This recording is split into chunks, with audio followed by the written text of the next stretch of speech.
Vi piace andare al museo per vedere quadri e oggetti? A tanti non piace, invece ad alcuni sì. Il museo può non piacere perché è noioso e fa stancare durante la visita. Ora vi mostriamo l'esistenza di alcuni musei particolari e di sicuro vorrete andarci.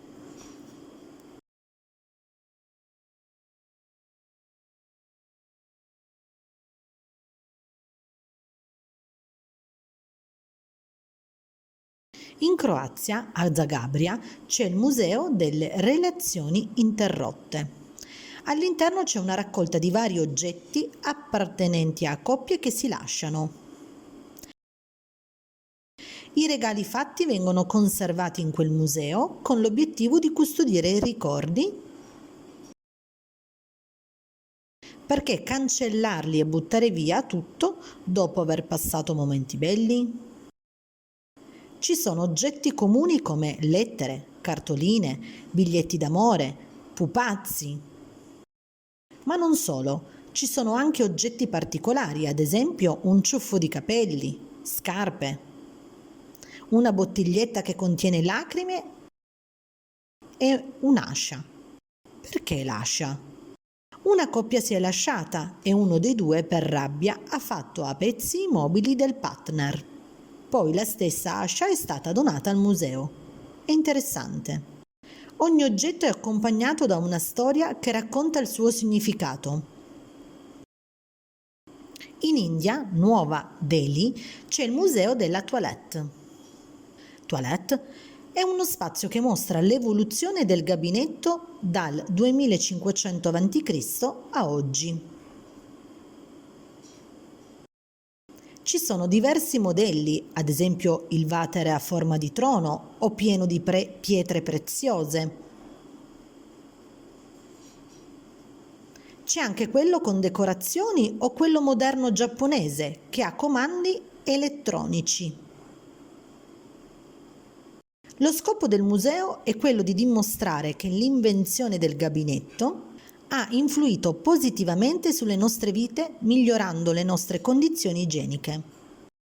In provincia di Piacenza c'è un museo bizzarro. Quale? Il Museo della Merda.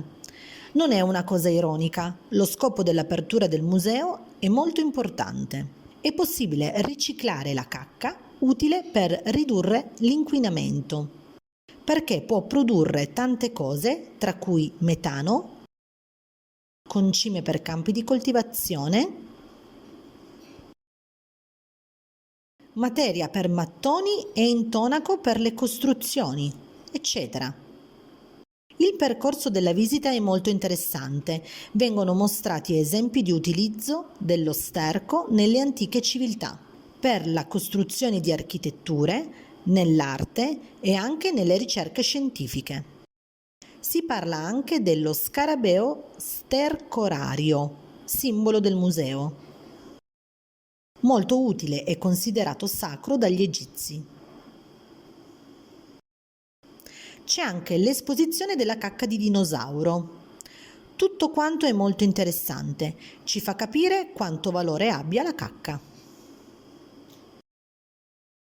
Siete amanti di vampiri e licantropi? Uomini che diventano lupi? Sì? Bene, a San Marino c'è un museo che li riguarda. Dentro ogni stanza ci sono statue di personaggi di leggende, tra cui strega, vampiro, lupo mannaro e così via. Le statue sono di cera, ma a vederle sembrano realistiche. Le pareti sono decorate in rosso e nero, collegati ai temi del vampiro. È presente anche una stanza dove ci sono oggetti contro la malvagità, aglio, argento, eccetera. Poi in un'altra stanza c'è una bara con resti di vampiri. In una delle sale c'è il vampiro originale, Dracula. Il posto è nell'oscurità totale e non tutte le persone riescono a visitare tutto. Alcuni lasciano a metà il percorso della visita ed escono per la paura. Andiamo? In Turchia Ad Avanos c'è il Museo dei Capelli. Ma perché? Avanos è famosa per le sue terracotte di qualità, realizzate con i fanghi del fiume. Il museo si trova proprio sotto il negozio di un ceramista. Come è nato e per quale motivo? Shetz Galip, il proprietario, ha raccontato che il museo è nato circa 30 anni fa, grazie a una sua amica che doveva lasciare Avanos. E prima di andare via voleva lasciargli un ricordo, così si è tagliata una ciocca di capelli che poi è stata attaccata al muro del negozio. Poi le donne che visitavano il negozio hanno imitato il gesto, incrementando così anno dopo anno l'impressionante collezione.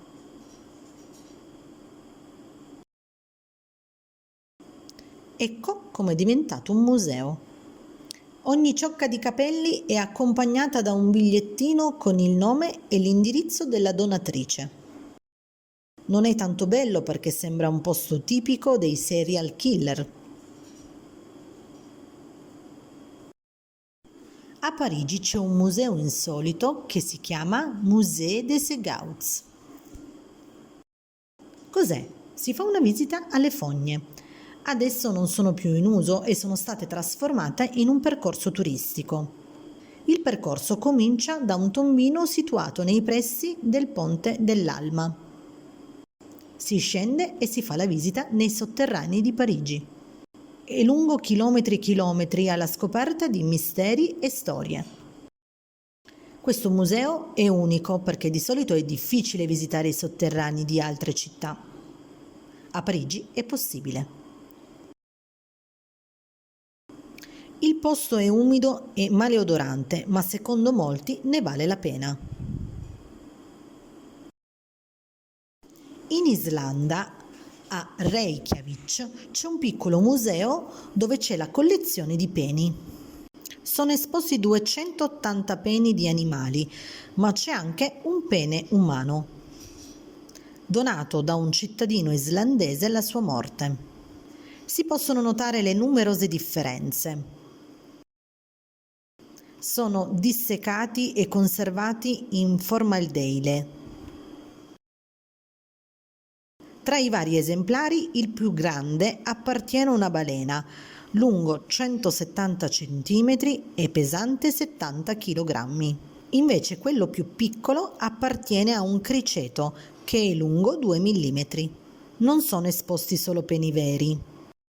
C'è anche una sezione che mostra ricostruzioni immaginarie di peni, appartenenti a personaggi di leggende popolari come elfi e troll. Particolare. In Australia c'è un museo che si chiama Nonseum. È il museo degli oggetti inutili.